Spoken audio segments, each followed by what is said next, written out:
Want to listen to your Spotify music offline? Here's the fastest way to download your favorite songs. Keep in mind you will need a Spotify premium subscription to use this feature. First, open the Spotify app and search for the song you want to have.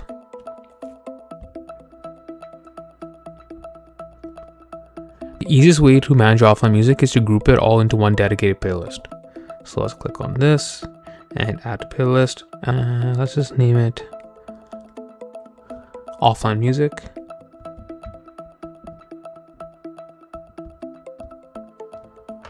And hit create. Spotify will directly take you to your new playlist. You can repeat this process to add as many songs as you want. When you're ready to download, navigate to your library and open the playlist. Right at the top, you see a gray downward pointing arrow. Tap it.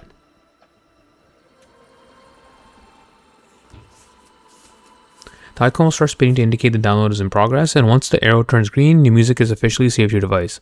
You can now listen to these tracks anywhere completely offline without burning through your mobile data. If this quick guide helped you out, please drop a like below and subscribe to the channel for more straight to the point tech tutorials.